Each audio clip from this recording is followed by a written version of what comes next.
AITA for refusing to babysit the golden child's baby after he disowned me for being adopted. I, 20 femme, was adopted when I was 16 by my half-brother and his wife, who were in their late 30s at the time. They already had 6 children when they adopted me, but it was never an issue. They have treated me like their own kid since they met me, and later adopted me. So did all their other kids, except for one, their golden child who is only 4 months older than me. We will call him Chad. Chad has always been an insensitive asshole to literally everyone, including our other siblings.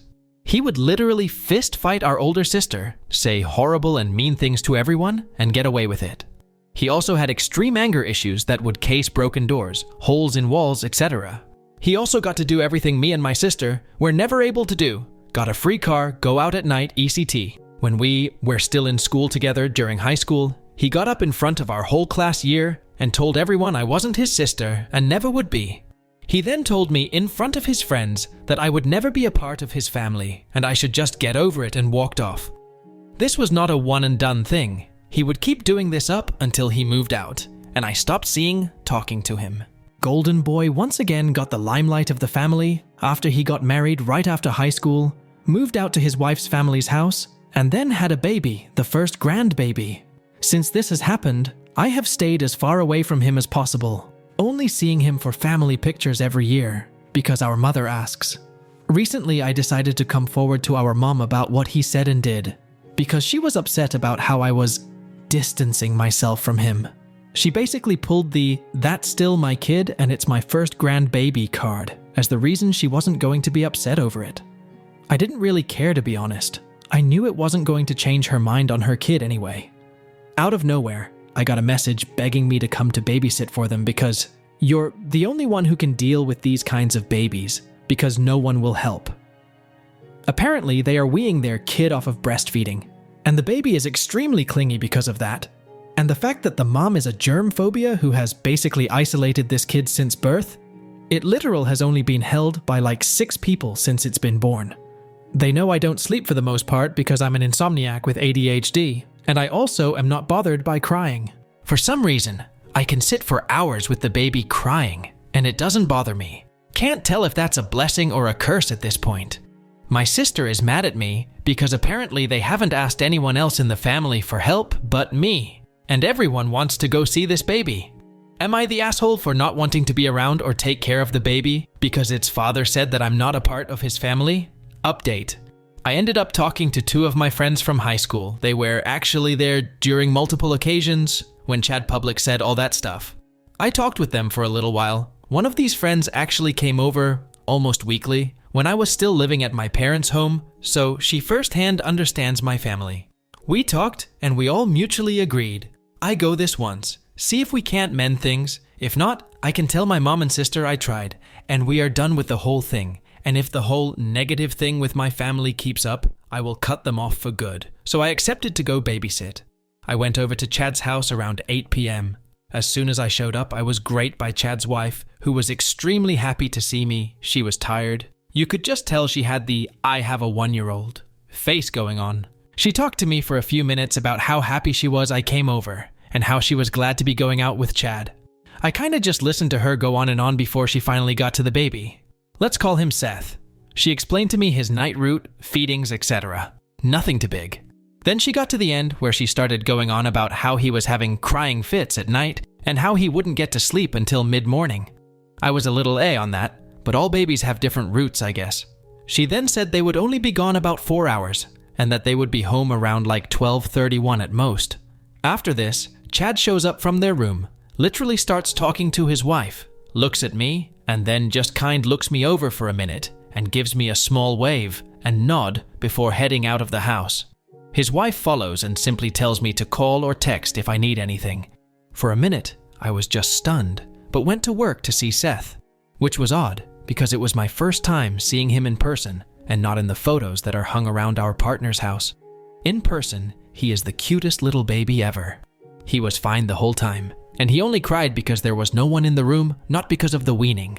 By this time, it was around 11:30, almost 12. I would check the clock every few minutes just to see what time it was. 12:30 rolled around and I'm like, should I text them? And I'm like, no, Let me give them another few minutes until I need to text them. I ended up texting both of them at 1, asking where because they did say they would be home by now. I got no reply from either of them. They finally show up at 3 in the morning. I'm livid at this point. Not even over having to take care of Seth for a longer period of time, but just because they never texted me back. Like, what if there was emergency or something? They walk into the living room and I'm just like, I texted asking where y'all were and no one answered. And Chad's wife starts saying that, oh, Chad said it was fine and that it would only be an hour more. And I was just like, you know what, it's fine. Whatever, Seth is sleeping. She looks at me all weird and I rolled my eyes. Say, it's not the weaning that's making him cry at night. He gets lonely, he's clingy. Just let him know you are in the room when he starts crying, and he will go right back to sleep. I started to walk out with my stuff as I was right about to walk completely past Chad when I turned around and was like, so you aren't going to say anything to me? After I looked after your kid for like 7 hours now? He snorted at me and was like, no? My wife is the one who talked me into this anyway.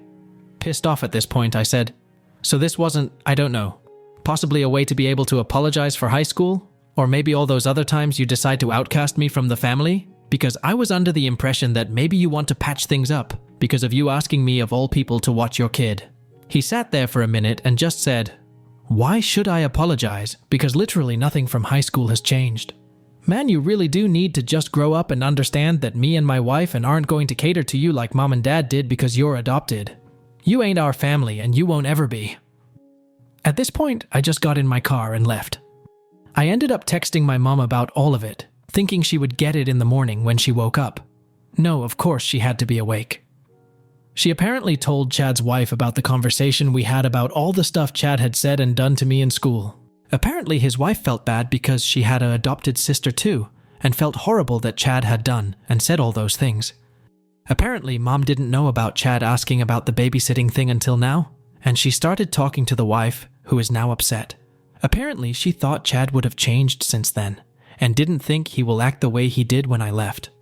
I told my mom that I'm done with him, and that if something ever happened with Seth, then I would be there, but I was done with them until that happens. Way things are going, I will most likely be cutting my whole family off, because this isn't worth the stress anymore. Update 2. So it has been a hot minute since I last updated on the whole Chad situation. It's mainly due to the surprising fact that my family, my mother and sister, not bugging me as much lately. The first day or two after the interaction with Chad was a bit hectic. Both of them were blowing up my phone, trying to get me to talk to them.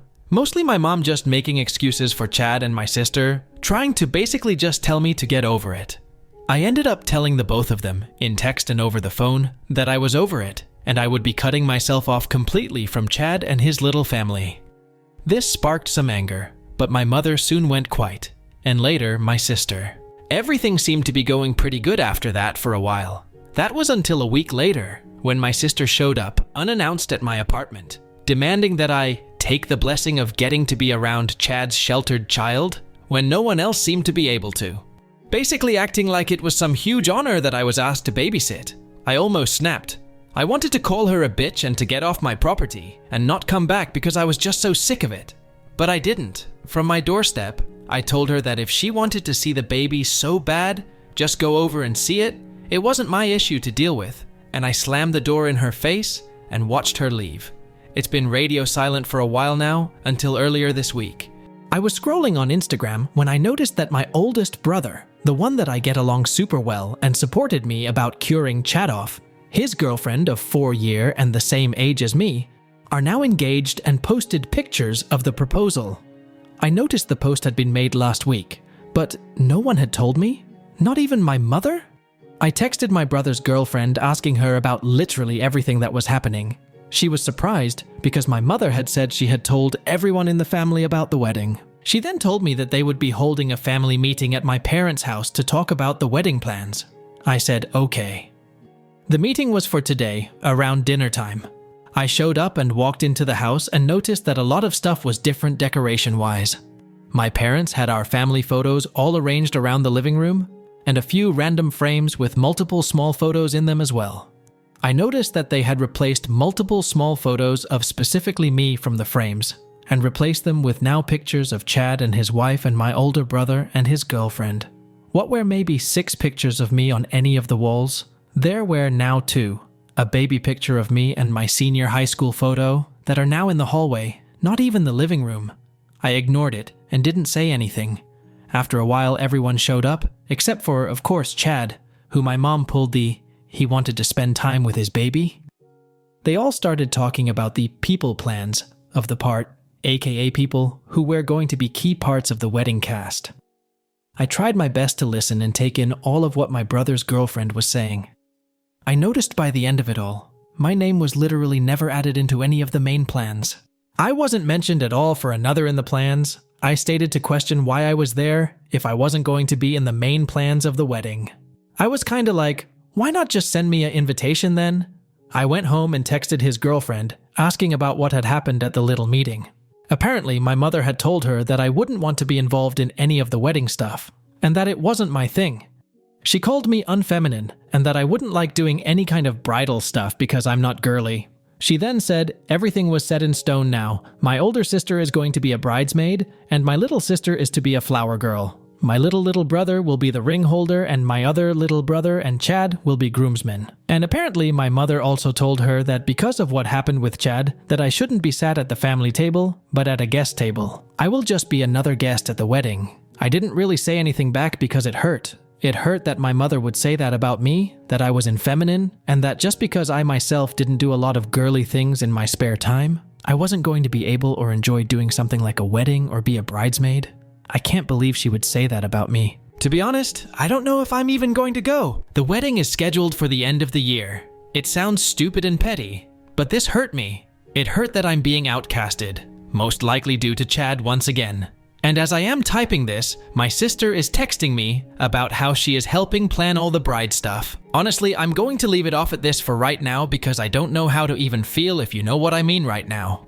Update 3. I have moved even farther away from my parents since the last few updates, in part to hopefully try and start a process of trying to cut them off from my life. This has worked a bit, but not enough to actually make me feel any better. They, mostly my mother, have still decided to take time to bother me and showing up at my new place and only giving me a second of a heads up. There is no update concerning the wedding. I have only gotten an invitation though the mail. I'm not going to try and press it anymore. I'm going to go, but I will most likely leave after the ceremony and not stay to hang out with anyone. Chad's situation has grown only by the fact that over a group chat, they decided not to have any kind of gender reveal or even a baby shower. They just announced that they are now having a girl. Don't want to be an ass, but Chad's wife stretched the fact that Chad randomly made her get up and go get an ultrasound to find out the gender. She acted like she really didn't want to do it. Apparently, they went to one of those fancy ultrasound places where you get fancy models of the fetus and high-tech ultrasound pics. Chad also announced that he is going to college now and asked for a $1,000 loan, which they gave to him. They have always stretched that they will never loan money to any of their kids. My stomach turned when they happily gave him the money, but they wouldn't lend me $20 for school books when I went to college. They refused to help me get into college. I muted the group chat. I also found out that my sister has possibly outed me to mom. I came out when I was in high school as being bisexual with a preference for women. This didn't go well, to be quite honest, as my mom pulled, "I have a lesbian cousin who is married to a woman," followed up by a homophobic story about how her friend traumatized her in college by taking her to a gay bar and she got hit on by another female. Not great. My brother fully believes that my love for women is trauma-based because of the abuse I faced from our bio father. My heart was broken when all of this came to the surface, knowing they both truly wouldn't support me. They would only lie to my face about being uncomfortable by my life. I basically promised myself that I would never tell them if I got a female partner, in hopes of saving not only my feelings, but my partner's feelings in the long run. It makes me extremely uncomfortable to think about them looking me in the eyes and believing everything that they told me concerning their feelings about my lifestyle. I fear my sister has told our mom about me dating a female now that I have moved further away from them, something that I never did while in the house living with them. I noticed on my girlfriend Instagram, my sister had like one of the pictures of me and my girlfriend. My girlfriend, after hearing all of this, supports me about not posting pictures of us seeing as she knows that my family follows me on Instagram. My girlfriend has not tagged me in any pictures on Instagram, So my sister had been looking through my friend on Instagram. Not even a week after the photo was light, I had to see my sister in person for something she started to make awkward comments about my dating life, and if I was seeing anyone, which I only said maybe, and left it at that. 2 days later, my mom is showing up at my front door with some store-bought cookies, asking me if there's anything I want to tell her. I brushed her off and didn't say anything. She then left and hasn't said anything else to me. A few hours later, my little brother texts me asking if I had told Mom about me dating, because she is apparently going crazy, and about how his dad is just telling her that it's just a trauma response. I haven't told anyone about me dating, so clearly someone told her about me dating, especially the fact that they are bringing up that I'm dating a female. I honestly don't know what I'm supposed to do at this point, as I am trying my best to cut them off. My girlfriend is telling me not to think about it too much and that we can get through it together. I honestly don't know where I would be without her at this point because she is the only one keeping me sane throughout this entire transition.